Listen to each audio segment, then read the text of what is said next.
आप समझते हैं आपके ऊपर किसी ने फर्जी एफआईआर लिख दिया, तब अगर फर्जी एफआईआर लिखा गया है और संगीन अपराध में होता क्या है कि गांव में मारपीट हो गया, कहीं किसी का सर फूट गया, हाथ टूट गया, अब वो क्या करता है ना 10-20 आदमी का नाम डाल देता है। अब उसमें नाम डाल दिया तो भाई उसके साथ जो अपराध हुआ है वो संगीन है, उसमें आपकी गिरफ्तारी होगी बिना आपको वारंट दिखाए। छोटे मोटे अपराध नॉन कॉग्निजिबल में आप पुलिस से मांग सकते हैं वारंट, लेकिन कॉग्निजिबल में पुलिस वारंट नहीं दिखाएगी, उठा ले जाएगी एफआईआर हो गया है। तो उसने तो उसको मारपीट हुआ है लेकिन आप नहीं थे, आपकी दुश्मनी थी या फिर जलता था तो आपका नाम दे दिया उसमें, तो वो फर्जी एफआईआर है। तो अब आपको पुलिस खोजने लगेगी, उठा ले जाएगी, तो आपको गिरफ्तारी का खतरा हो गया है। तो इसके लिए क्या कहिए, आप अपने किसी संबंधी को, पिताजी या किसी को भी आप डीएसपी ऑफिस या फिर एसपी ऑफिस में ले जाइए, वहाँ आप दस्तावेज दीजिए, प्रूफ दीजिए कि हाँ सर ये जिस समय घटना हुई थी वो इस समय नहीं थे। आप अगर नहीं इन्वॉल्व थे तो कोई ना कोई तो प्रूफ होगा ही आपके पास कि उस समय हम यहाँ थे। मान लीजिए आप किसी दोस्त के पास थे तो उस दोस्त को ले जाके आप अपने पिताजी के साथ या किसी दूसरे के साथ इन लोग के पास भेजिए, ये नहीं कि अपने चल जाए साहब हम नहीं थे तो उठा के डाल देगा सभी, सब अपने में मिले रहते हैं सब। तो इन लोग को आप ले जाके कर सकते हैं। एसपी बहुत अच्छा से सुनते हैं क्योंकि एसपी को खरीदना बहुत बड़ा, वो बहुत बड़े बड़े लोग का, फिर यहाँ मंत्री लोग का सोर्स चलता है एसपी के पास, नॉर्मल आदमी का नहीं चल पाता। तो ये आपकी बात को सुन सकते हैं और इन लोग के पास, दोनों लोग के पास ऑर्डर होता है कि नो अरेस्टिंग का आदेश जारी कर सकते हैं, अभी इन्हें अरेस्ट नहीं किया जाए।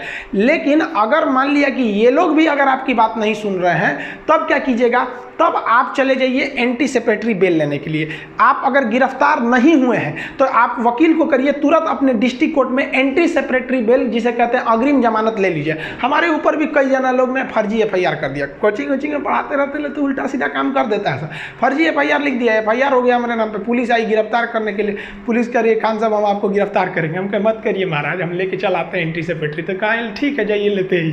तो देखिए पुलिस को भी पता है कि कौन क्राइम किया है कौन नहीं किया, खुद पुलिस बोल रहे थे कि आप लेते आइए यहाँ पे। तो हम गए वहाँ पे, देखिए हमारे ही फोटो है, शायद यही कपड़ा भी पहने हैं क्या, नहीं दूसरा है, मिलता जुलता है। तो वहाँ पुलिस के, वहाँ गए कोर्ट के पास, तो जज पता है, देखिए कानून अंधा होता है, जज अंधा नहीं होता है, सब समझता है। तो हमको एंटीसिपेटरी बेल दे दिए, तो हम एंटीसिपेटरी बेल लेके आ जाएंगे ना। अब पुलिस के सामने घूमते रहेंगे तो पुलिस गिरफ्तार नहीं कर सकती हमको। अब पुलिस केवल सबूत इकट्ठा करेगी या जज को दे देगी, वहाँ पर एंटीसिपेटरी बेल आपके पास रहना चाहिए। लेकिन क्या होगा कि आप एंटीसिपेटरी बेल भी नहीं लिए हैं, आप पुलिस, डीएसपी, एसपी भी आपकी बात नहीं सुने, आप कहीं घूम रहे हैं, आपको पुलिस पकड़ ले गई, अब तो डाल देगी जेल में। जब जेल में डाल देगी तो उसके लिए भी आपको बेल लेना पड़ेगा।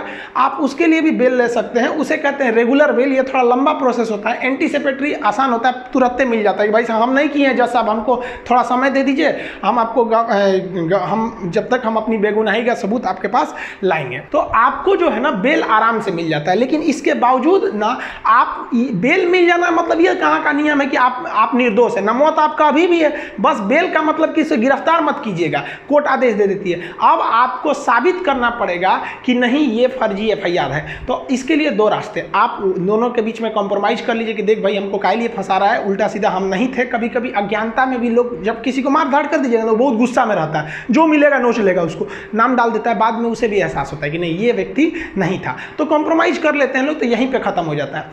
लेकिन कॉम्प्रोमाइज नहीं करेगा ना, तब आप जाइएगा, देखिए हम लिख दिए सीआरपीसी की धारा 482, इसके तहत आप हाई कोर्ट जाइएगा। देखिए भले हम सुप्रीम कोर्ट का फोटो लगा दिए लेकिन हाई कोर्ट जाना पड़ता है 482 के तहत। और हाई कोर्ट में आप अपने लीगल दस्तावेज दीजिएगा कि देखिए सर ये हमको फर्जी एफआईआर में फंसाया है, हम उस वक्त नहीं थे। आप अगर नहीं रहेंगे, सच में आप कुछ नहीं किए, तो आपके पास पक्का प्रूफ होगा, आप दिखाइए, सीसीटीवी फुटेज दिखाइए या जो चीज़ दिखाइए, मोबाइल ट्रेस करके दिखाइए, आपका वकील बताएगा क्या क्या चीज़ चाहिए, आप उसको दिखाइए और हाईकोर्ट आपको देखेगा और तुरंत हाईकोर्ट कह देगा कि भाई ये एफआईआर फर्जी है। या फिर अगर हाईकोर्ट को लगेगा कि नहीं भाई ऐसा भी हो सकता है कि आदमी झूठ बोल रहा है, तो फिर पुलिस को कह देगा कि अभी इसके गिरफ्तार मत कीजिए, लेकिन आप ठोस सबूत बताइए कि यही किया था। समझ में आ गया? और अगर आप पे कोई फर्जी कर दिया है और कॉम्प्रोमाइज भी नहीं कर रहा है, तब तो आप कंफर्म जाइए सीआरपीसी की धारा 482 के तहत हाईकोर्ट में, और हाईकोर्ट बढ़िया से उन्हें खंगालेगा। इतना आप विश्वास रखिए कि अगर आपने किसी पर गंभीर रूप से नहीं मारा पीटा है तो वो कहीं ना कहीं वो पकड़ा जाएगा हाईकोर्ट में। हाईकोर्ट वाले बहुत पहुंच वाले होते हैं, और उसके बाद अगर वहां पकड़ाया, कॉम्प्रोमाइज़ नहीं किया, फर्जी के बाद भी ऐंठ रहा है, तब वहाँ आप करिए 500 सेक्शन 500 के तहत उस पर क्या कर दीजिए, मानहानि का दावा ठोक दीजिए, और 211 के तहत उसी पे मुकदमा ठोक दीजिए कि ससुरा हमको फंसाया, हमारा इज्जत खराब किया, समय बर्बाद किया, इसको भी ले जाइए।